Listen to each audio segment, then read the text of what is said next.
성도 여러분 안녕하십니까? 네, 행복한 안식일입니다.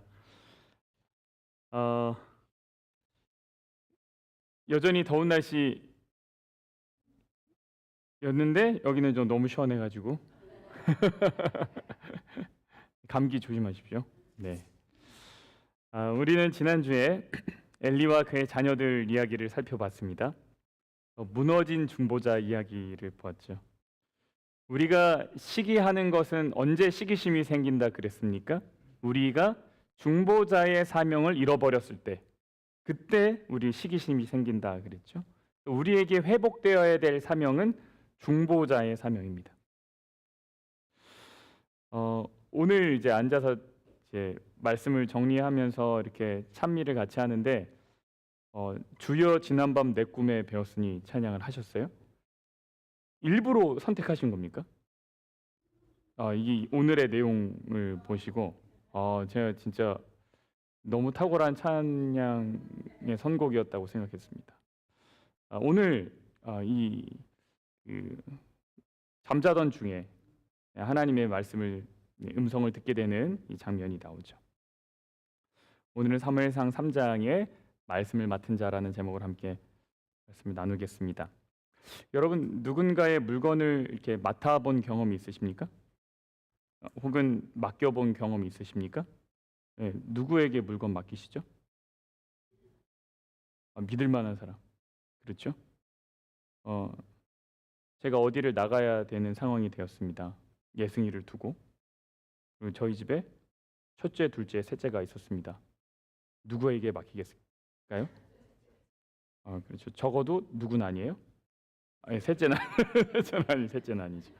네, 우리가 믿을 만한 사람한테 이제 물건을 맡기죠. 오늘은 말씀을 맡은 자라는 제목으로 은혜 나누겠습니다. 잠깐 기도하겠습니다. 하나님, 이제 말씀을 텁니다. 말씀을 통하여 우리에게 깨달음을 주시고 그 깨달음이 우리의 살아갈 힘이 되게 하여 주시옵소서. 예수님 이름으로 기도합니다.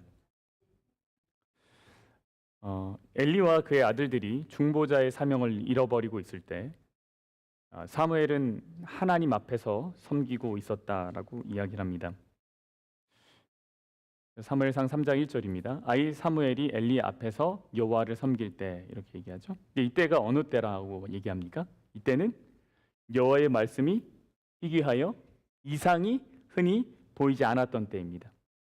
우리가 흔히 이제 이 말씀이라고 하면 두 가지를 생각할 수 있겠죠. 교회 안에서 말씀 이러면 하나는 뭐예요? 기록된 말씀, 그렇죠? 또 하나는 뭡니까? 이제 단에서 선포되는 말씀 이렇게 있겠죠. 여기서의 여호와의 말씀은 어떤 말씀이겠습니까? 1번 기록된 말씀, 2번 선포되어지는 말씀.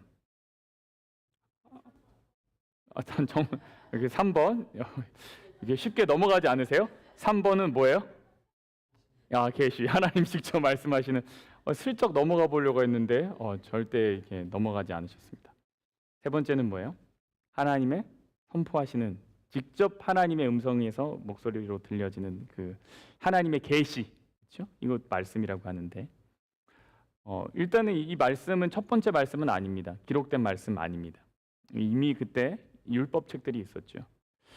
그래서 여호와의 말씀이 희귀하다라는 것은 그 뒤에 이상이 흔히 보이지 않았다라는 것과 연결해 보면 하나님이 이스라엘 백성들에게 하나님을 드러내고 그분의 존재를 나타내고 그래서 어떤 그 기별을 전달하는 그 일이 이루어지지 않았던 때라는 뜻입니다.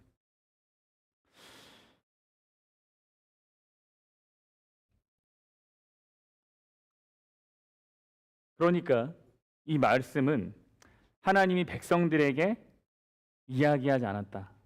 근데 이거를 원어로 살펴보면 조금 더 이해가 쉬운데요. 원어로 흔히 보이지 않았다, 이상이 흔히 보이지 않았더라, 이 얘기가 니프라츠라고 하는 단어라고 합니다. 근데 여기서는 그냥 이제 흔히 보이지 않았다 이렇게 볼 수 있겠지만 이 뉘앙스라는 게 있잖아요. 각 말이 나타나는 뉘앙스 느낌이 있는데 이거는 스스로 돌파해 나가려고 하나 잘 되지 않는 거예요. 그러니까 하나님은 뭐 이렇게 뭔가 주고 싶어요. 근데 잘 주어지지 않은 거죠. 사람들은 하나님의 말씀을 뭐 좀 듣고 싶어요. 그러나 뭐 하지 않는 거예요? 이게 잘 들려지지 않는 거예요. 들리지 않는 거예요. 그러니까 하나님의 이상이 무엇인가에 좀 막혀 있는 상황이라는 거예요. 그래서 이스라엘에게까지 도달하지 못하는 상황. 소통이 막혔다라는 거예요. 무엇으로 막힌 겁니까? 이 하나님과 이스라엘 백성들의 소통이 중보자의 실패, 그렇죠? 그들의 탐욕, 그리고 자기의 소견대로 옳은 대로 살아가는 이스라엘 백성들의 삶의 태도와 신앙의 상태, 이런 것 때문에 하나님과의 소통이 막혀 있었습니다. 그래서 이때는 어떤 때인가? 이스라엘 백성들이 하나님께 귀 기울이지 않았던 때, 탐욕이 하나님과의 소통을 방해했던 때입니다. 이것을 잘 표현한, 어떤 문학적인 표현으로 잘 표현한 게 3장 2절입니다. 이 어느 때예요? 엘리의 눈이 점점 어두워가서 잘 보지 못하는 그때, 이렇게 얘기합니다. 마치 엘리의 눈이 어두워지듯이 모든 영적인 상태가 어두워지던 때입니다. 여러분은 지금 어느 때를 살고 계십니까? 여러분은 하나님의 때가 잘 들리는 그런 시기를 살고 계십니까? 들풀을 보면 오늘 피었다지는 들풀도 입히시는 하나님의 그 말씀이 마음에 막 울리는 시대를 살고 계십니까? 하루에 일어나는 어떤 사건들을 통해서 진짜 성경의 이야기가 내게도 적용이 되고 이 약속이 지금 내 안에도 이루어지는구나라고 하는 울림이 있는 삶을 살고 계십니까? 오늘날은 정보 과잉 시대입니다. 그래서 정보의 양이 이미 우리가 이렇게 다룰 수 있는, 컨트롤할 수 있는, 소화할 수 있는 한계치를 넘어선 상태입니다. 근데 놀라운 것은 이런 상황 속에서도 우리는 계속 뭐 하려고 그러냐면 끊임없이 어떤 정보를 주입하려고 합니다. 이 정보라는 게 뭔가 이렇게 갇혀져 있는 것만이 정보가 아니라 내 오감으로 오는 모든 것은 다 정보입니다. 그렇죠? 내가 만지는 것도 정보예요. 내가 냄새를 맡는 것도 정보예요. 눈으로 보는 것도 정보고 귀로 듣는 것도 정보입니다. 모든 것이 사실 다 정보거든요. 근데 그 중에서 가장 많은 정보를 우리는 무엇으로 얻게 되냐면 이제 보는 것으로 얻게 되죠. 근데 이미 엄청난 정보들이 쏟아지는데 우리 계속 끊임없이 정보를 주입하고 있습니다. 근데 거기에는 뭐가 부족하냐면 하나님의 진리는 많이 부족한 시대죠. 우리가 말씀을 내 안에 간직하려고 하는 시도가 없으면 들리지 않습니다. 그래서 3절이 뭐라 그러냐면 이렇게 얘기합니다. 하나님의 등불은 아직 꺼지지 아니하였으며 사무엘은 하나님 궤 있는 여호와 전 안에 누웠다. 이렇게 이야기합니다.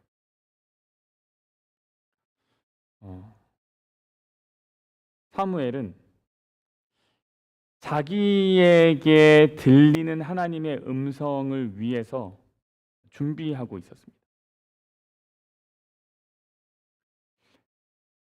하나님이 궤에 있는 저 안에 누웠다. 하나님의 궤는 어디에 있습니까? 지성소죠. 가장 안쪽 방인 지성소죠. 제사장은 그곳에 1년에 한 번 들어갈 수 있습니다. 성소 바로 바깥에 제사장들이 머무는 작은 방들이 딸려 있었습니다. 그게 뜰에 있었는데 아마 사무엘은 거기에 있었을 거예요. 물리적 위치는 하나님의 그 궤와 가장 가까운 곳이죠. 여러분 혹시 그 인큐베이션이라고 아십니까? 인큐베이션. 인큐베이션이 뭐예요? 인큐베이션은 어디 있었습니까? 신생아실에서, 그렇죠? 근데 그 단어가 어디서 처음 등장했는지 아십니까? 이것이 종교 예식에서 처음 나온 단어랍니다.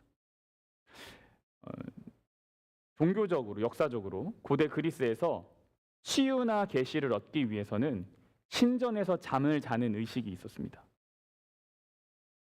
그게 인큐베이션이래요. 그게. 그러니까 기원전 5세기 때 헬레니즘 세계, 이제 그 헬라 문화가 이제 전체적으로 활발했을 때 그때 여러 그리스의 신들이 있었는데 그 중에 이제 치료의 신이 있지 않습니까? 이게 이제 아스클레피우스인데 그 신전 안에 사람들이 치료를 받기 위해서 모이는데요.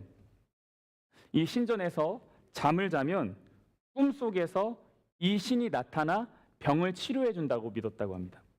네. 근데 이게 성경 시대의 근동에도 이 관습이 이제 계속 이어졌습니다. 근데 단순히 치료뿐만 아니라 다양한 문제를 해결하기 위해서 사람들이 이 신전에 와서 잠을 청하고 도움을 구했습니다. 특히 왕들이 언제 그랬냐면 전쟁에 나가기 전에 이 왕들이 이제 신전에 와가지고 잠을 자는 거예요. 그래서 꿈으로부터 이제 꿈을 자기가 모시는 신으로부터 어떤 이 비전 그런 거를 받기를 원했고, 혹은 나라에 역병이 돌면 또 신에게 의존해서 그 신전에서 이렇게 또 누워서 꿈을 청했다고 합니다. 그게 이제 인큐베이션이에요. 이게 라틴어인데 인이 뭐냐면 다시라는 뜻입니다. 인큐베이션이 이제 안에 이런 뜻이 아니라 이제 다시, 이게 큐베이시 뭐냐면 눕다라는 뜻입니다. 다시 눕는 거예요. 이걸 누가 하고 있는 거냐면 사무엘이 이제 하고 있는 거죠. 여러분은 하나님의 말씀을 듣기 위해서 인큐베이트 하고 계십니까? 영적 대기의 시간이죠. 그 품에서 내가 다시 회복하기를 기다리고 있는 시간.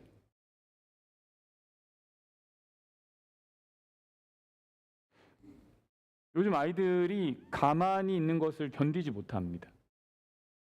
시대가 그런 것 같아요.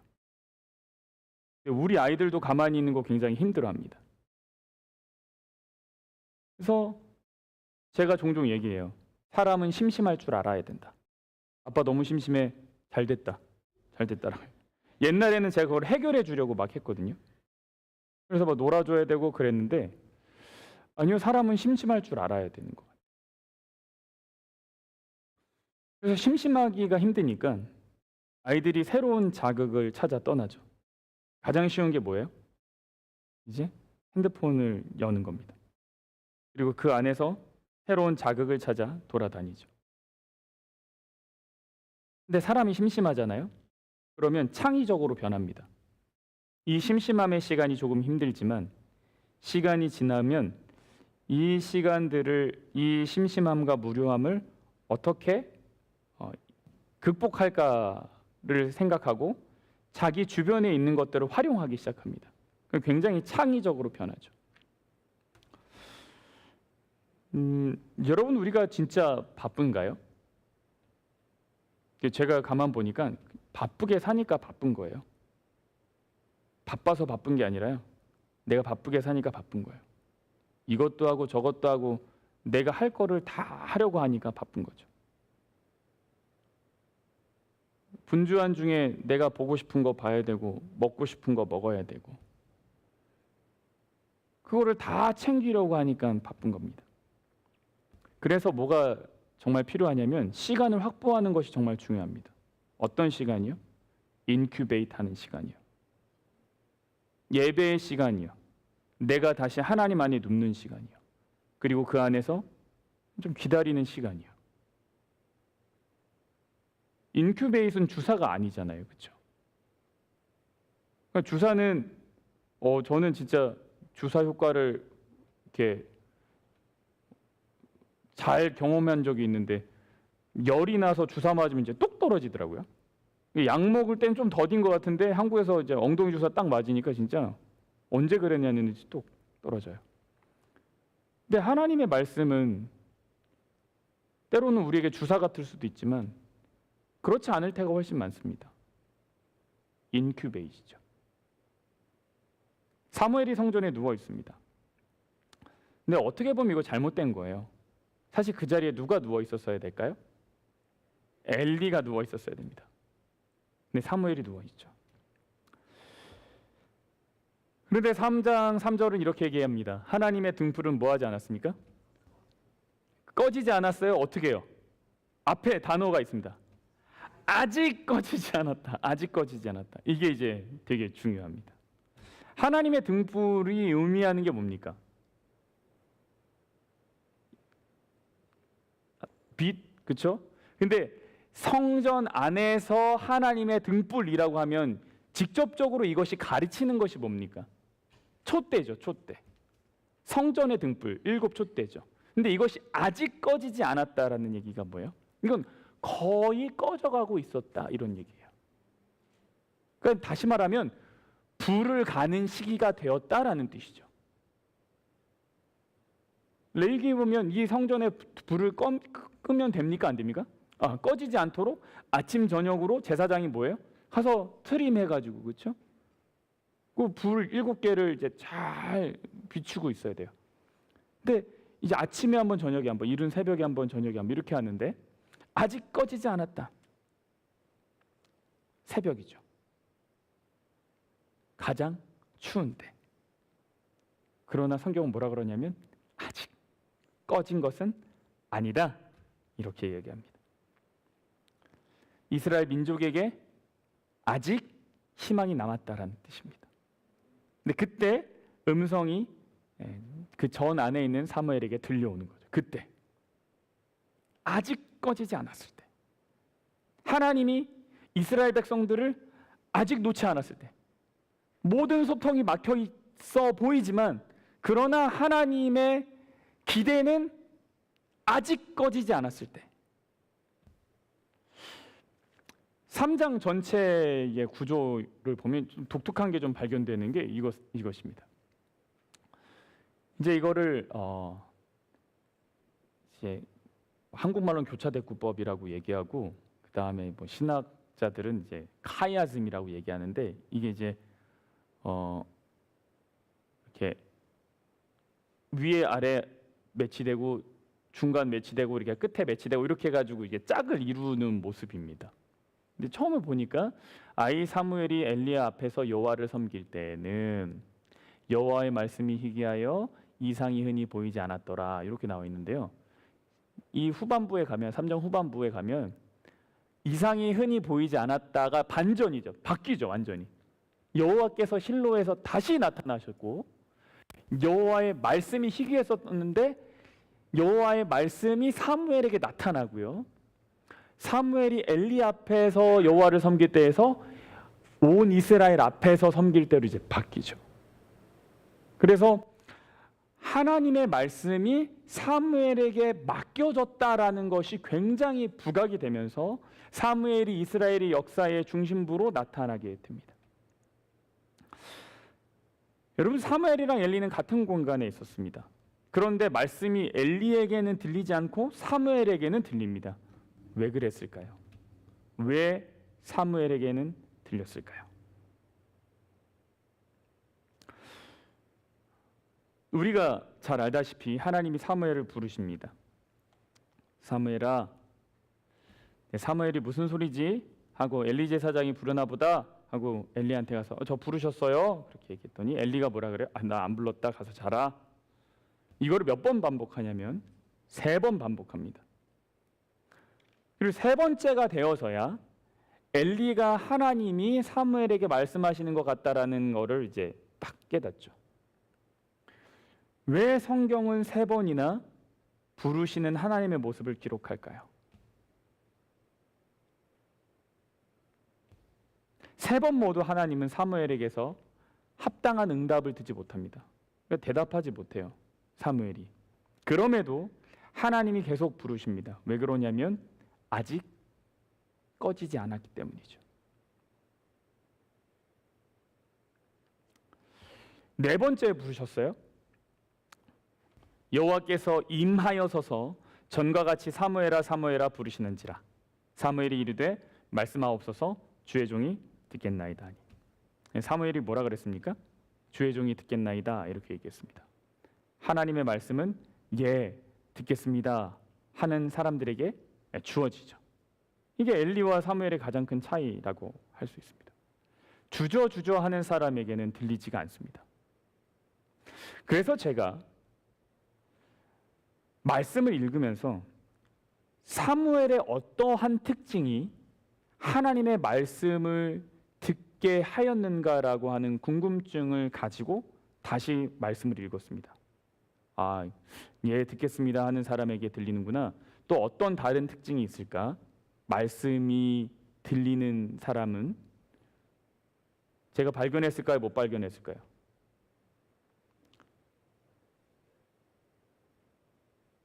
제가 영이 좀 눈이 어두워서일까요? 제가 좀 놀랐는데 성경도 예언의 신도 이 3장을 이야기하는 데 있어서 사무엘의 어떠함이 말씀을 듣게 하였는가에 대해서 그닥 주목하여 이야기하지 않습니다. 그러니까 어떤 특징이 있는 사람이 하나님의 말씀을 듣냐? 이거에 대해서는 사실 그렇게 크게 관심 있게 다루지 않는 것 같아요. 그럼 대신 주목하는 것이 있습니다. 뭘까요? 왜 하나님이 사무엘에게 말씀을 맡겼냐예요. 맡기신 이유가 뭐냐? 그 똑같은 건가요? 맡기신 목적이 뭐냐? 네. 그러니까 사무엘의 어떠함 때문에 하나님이 말씀을 맡겼는가가 아니라 하나님이 어떠한 목적이 있어서 말씀을 맡긴 것으로 나옵니다. 여러분 이렇게 생각해 보신 적 없으세요? 왜 하나님은 사무엘에게 말씀을 맡겼으며 이러한 방식으로 말씀을 전달하셨는가? 왜 사무엘이 딱 깨어났을 때 나 하나님이야, 야 그 잘 들어 이렇게 직접 말씀하지 않으셨을까요? 성경을 보면 하나님이 사무엘을 부르죠. 그리고 사무엘이 일어납니다. 그리고 어디로 가요? 엘리한테 가요. 여러분 보통 내가 누군가를 불렀어요. 그런데 그 사람이 다른 쪽으로 가면 어떻게 합니까? 또 부르죠. 야 거기 아니야, 일로 와, 일로 와, 일로 와, 일로 와. 근데 하나님이 여기서 안 그렇게 하세요. 뭐 하세요? 사무엘이 어떻게 하나 지켜보고 있죠. 동시에 누구도 보고 있는 걸까요? 엘리도 보고 있습니다. 사무엘더러 뭐 하라는 거예요? 엘리를 깨우라는 거예요. 자고 있는 사람 깨우라고 하는 거예요. 영적으로 눈 감겨져 있는 사람 깨우라고 하는 거예요. 부조와 선지자 582쪽에 이렇게 얘기합니다. 엘리로 하여금 젊은이의 놀람과 문의를 통하여 그것을 들을 수 있도록 예기치 않은 방법으로 당신 자신을 나타내는 것이 여호와의 뭐예요? 목적이었다. 하나님 일부러 이렇게 부르셨다는 거예요. 일부러. 그냥 사무엘 부른 다음에 나 하나님이야. 이제부터 내가 너한테 말씀을 맡길 거야. 엘리는 이미 글렀어. 라고 안 하시고 사무엘아, 그리고 가만히 지켜보시죠. 사무엘이 엘리를 깨우게 하는 거예요. 그리고 엘리의 가족과 엘리에게 전해지는 그 심판의 기별도 누구를 통해서 듣게 하십니까? 사무엘을 통해 듣게 하십니다. 이 과정이 있었기 때문에 영적으로 눈이 닫혀 있던 엘리가 하나님의 말씀에 귀를 기울이려고 하게 됩니다. 야 사무엘아, 간밤에 하나님이 너에게 뭐라고 말씀하시든가 나에게 소상히 이야기해라. 하나도 빠짐없이 다 얘기해줘라. 이 목적이 하나님에게 있었어요. 궁금해하며 기다리게 하는 거예요. 여러분, 만일 하나님이 우리에게 이상을 주셨다면, 만일 하나님이 우리에게 계시를 주셨다면, 좀 더 직접적으로 설명하겠습니다. 만일 하나님이 우리에게 예언의 기별을 주셨다면 그것은 우리의 어떠함 때문이 아닙니다. 내가 엄청나게 순결하고 고귀하고 그래서 준 것 아닙니다. 목적이 있어서 주신 거예요. 뭐 하라는 거예요? 사람 깨우라고 주신 거죠.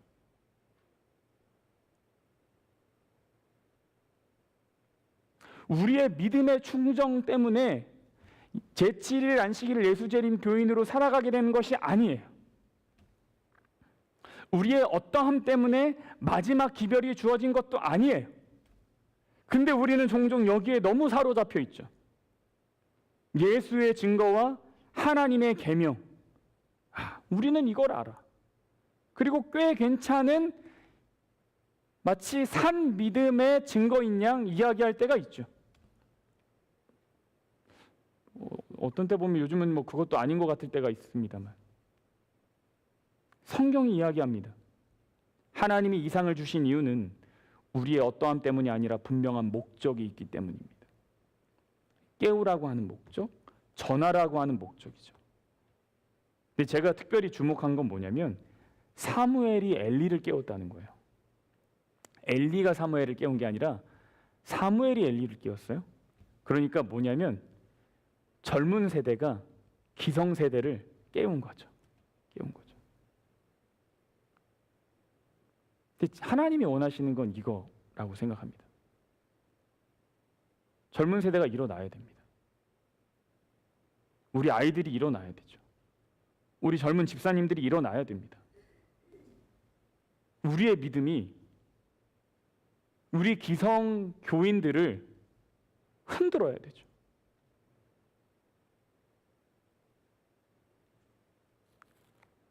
제가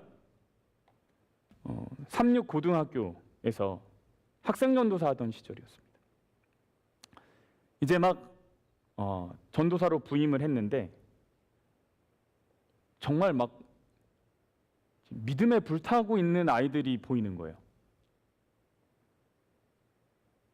거기 계신 목사님이 저한테 이제 학생들을 소개해 주는데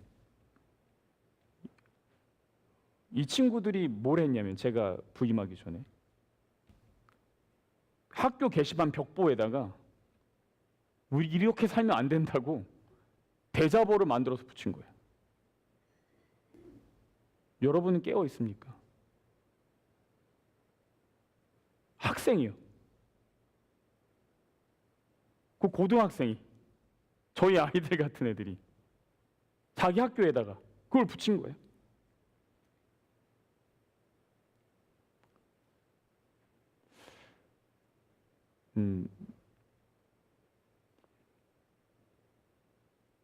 개혁이라는 거는 업사이드 다운 아니겠습니까? 그렇죠? 전 정화만 한번 바라봅니다. 그걸 한번 꿈꿔봅니다.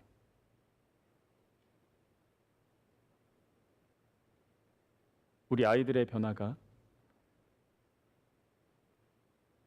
이 교회의 변화의 시발점이 되었으면 좋겠습니다. 사무엘이 하나님으로부터 말씀을 전해 들었습니다. 엘리 제사장 집의 심판에 관한 기별이었죠. 이렇게 얘기합니다. 그러므로 내가 엘리의 집에 대하여 맹세하기를 엘리 집의 죄악은 제물로나 예물로나 영원히 속죄함을 받지 못하리라 하였노라 하셨더라. 사무엘이 아침까지 누웠다가 여호와의 집에 문을 열었으나 그 이상을 엘리에게 알게 하기를 두려워하였다.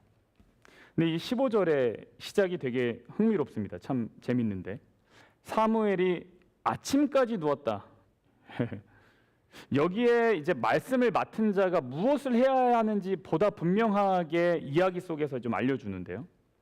사무엘이 아침까지 누웠다라고 말합니다. 사무엘이 아침에 일어났다라고 말하지 않습니다. 누워 있었다라고 얘기합니다. 근데 보통 여러분 성경에서요, 어떤 성경의 인물이 하나님을 만나고 난 후에 하루가 지나잖아요. 그 밤에 하나님을 만나고 나서 하루가 지나잖아요. 그럼 대부분 어떤 표현으로 시작하냐면 아침에 일어났다라는 표현으로 시작합니다. 그 전날 밤에 있었던 하나님과의 만남을 정리를 하고 새로움을 가지고 일어난 것으로 표현이 됩니다. 창세기 28장도 보면 그래요. 야곱이 아침에 일찍이 뭐예요? 일어나. 그 전날 밤 밤새 야곱은 사닥다리를 오르내리는 천사의 모습을 보았습니다. 그가 여전히 하나님과 연결되었구나를 깨달았던 순간입니다. 그리고 그 후에는 뭐예요? 아침에 일찍이 일어납니다. 그 깨달음을 얻은 것으로 하루를 시작합니다. 그래서 일어났다라고 말합니다. 그런데 사무엘은 아침에 일어났다가 아니라 아침까지 누워 있었다라고 말합니다. 이것이 말해주는 게 뭘까요? 잠을 자지 않았다라는 거죠. 자려고 누웠는데 이 엘리 제사장 집에 떨어진 기별을 감당할 재간이 없어요. 그래서 밤에 뭐가 안 오냐면 잠이 오지 않아요. 그게 어떻게 표현되어 있냐면 이렇게 표현되어 있죠. 그 이상을 엘리에게 알게 하기를 두려워하였다. 어린 나이에 사무엘이 뭐 하는 거예요? 말씀을 두고 씨름하고 있는 거예요. 하나님, 이거 내가 어떻게 이거를 전합니까? 하나님, 내가 이걸 어떻게 감당합니까? 아무리 해도 잠이 오지 않아요.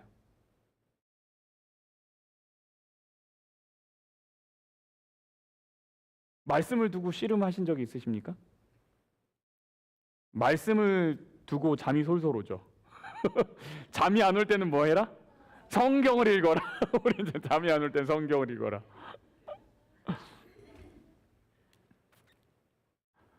네, 뭐 갑자기 또 죄송하다고 말씀을.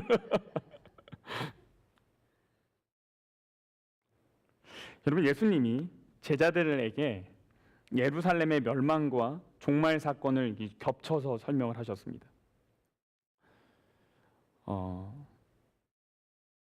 일종의 뭐냐면 제자들에게 말씀을 맡기신 거거든요. 무슨 일이냐면 앞으로 일어날 일, 그렇죠? 예루살렘 멸망에 대한 이야기, 그리고 그 이후에 세상 끝에 관한 이야기를 말씀을 해주셨어요. 그러니까 이거 뭐 아니면 맡은 거죠. 말씀을 맡게 되었어요. 제자들이. 근데 이거를 예루살렘 멸망 이야기 1부, 그리고 끝이야 2부, 이제 세상 끝의 이야기 2부 이렇게 설명하지 않으시고 이거를 이렇게 겹쳐가지고 이렇게 설명해 주셨습니다. 왜 그랬을까요?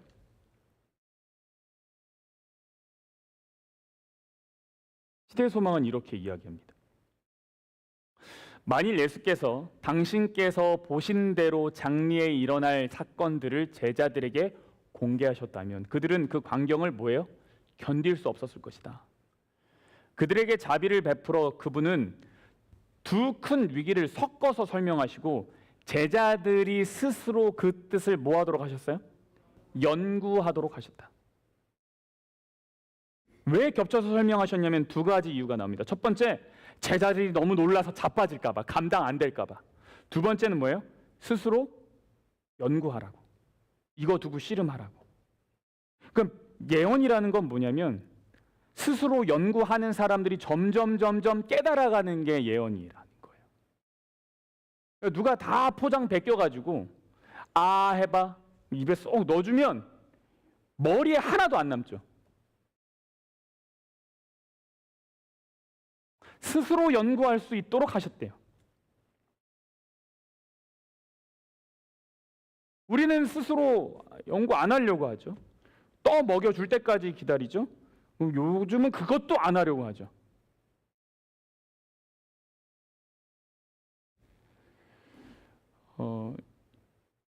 뉴스 아이들의 안식일학교 교과 시간이 저에게는 항상 이제 큰 숙제 중에 하나입니다.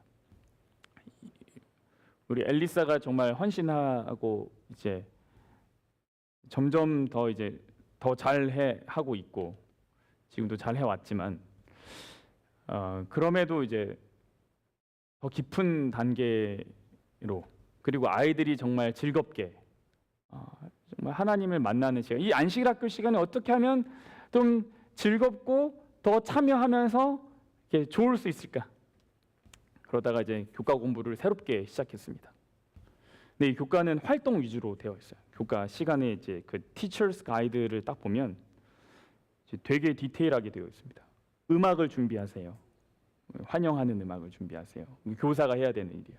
근데 뭐냐면 아이들이 배고플 수 있으니까 약간의 스낵을 준비해 주세요. 그리고 처음에 도입은 이렇게 하세요. 도입이 끝나면 이 질문을 해주세요. 이렇게 되게 디테일하게 준비되어 있습니다. 그러니까 이제 우리 그 엘리사랑 저랑 그거를 주중에 같이 기도하고 어떻게 준비를 할지 함께 살펴보고 그러면 너는 이거를 준비해라, 나는 요거를 준비하겠다 이렇게 해서 서로 준비를 하고 그 교과에 대한 공부를 미리 조금 이렇게 같이 하고 이렇게 해서 안실학교를 이제 합니다.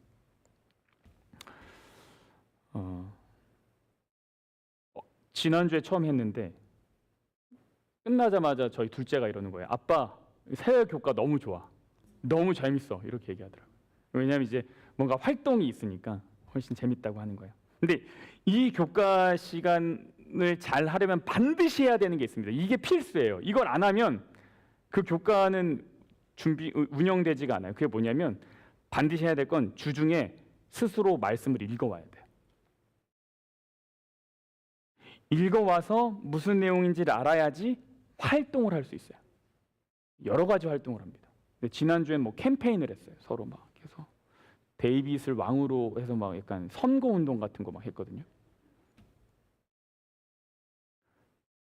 주중에 공부를 해야 돼요. 스스로 읽고 깨닫는 시간이 없으면 신앙의 성장을 결코 이룰 수가 없습니다.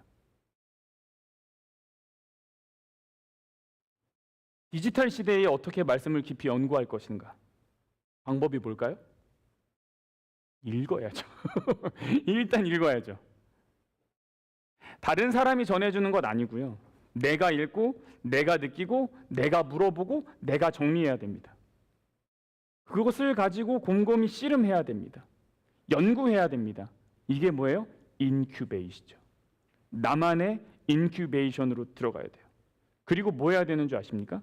반드시 나눠야 합니다. 그게 말씀을 맡은 자의 사명입니다. 내가 어떠해서 주신 게 아니에요. 나누라고 주신 거예요. 자는 사람 깨우라고 주신 거예요. 그래서 가족들이 서로를 깨우는 역할을 하기를 기대합니다. 부모가 만난 하나님을 자녀들에게 말해줘야 되죠. 근데 이게 갑자기 하려면 이게 보통 힘든 게 아닙니다. 그러면 뭐부터 시작하는 거예요? 감사한 이야기부터 시작하는 거예요. 굉장히 뜬금없을 것 같죠? 되게 어색할 것 같죠? 아니요, 해보세요. 생각보다 잘 듣습니다. 아빠 요번에 되게 감사한 일이 있었다? 들어볼래? 그러면 딴 거 하다가도 들어볼래? 이렇게 얘기해요. 감사한 걸 나눠요. 그러면 나누다 보면 이제 분위기가 느껴집니다. 그러면 뭐 하냐면 그래서 아빠가 하나님한테 정말 감사했어.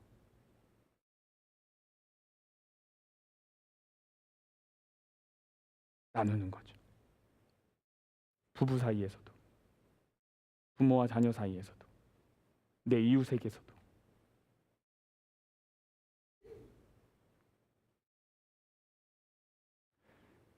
오늘 우리도 사무엘과 같은 부르심을 받았습니다. 맞습니까? 영적으로 잠든 이 시대에 하나님의 음성을 들을 수 있는 귀를 가진 자들로 선택되었습니다. 이제는 우리의 선택이 남은 거예요. 들은 말씀을 혼자만 간직할 것인가? 아니면 다른 이들을 깨우는 데 사용할 것인가? 제가 맡기다라는 단어가 히브리 말로 뭐가 있는지 좀 살펴봤어요. 찾아보니까 아주 재밌는 단어를 발견했습니다. 여러분, 아멘이요, 맡기다라는 뜻이 있대요. 아멘. 아멘.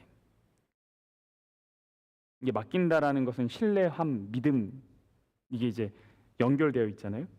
그래서 시편 31편 5절에 있는 내 영을 주의 손에 부탁하나이다. 이게 맡기는 거죠. 부탁하나이다. 이게 아멘입니다. 아멘. 아멘. 하나님이 우리에게 말씀을 맡기셨어요. 여러분, 물건을 누구에게 맡기신다고요? 적어도 셋째는 아니라고요. 그렇죠? 아니, 누구에게 맡기는, 우리 셋째는 아니에요. 믿을 만한 사람에게. 하나님이 우리를 향한 기대가 있는 거예요. 편안한 신앙 생활을 안주할 것인가? 단순히 축복받는 신앙, 나 잘 되는 신앙.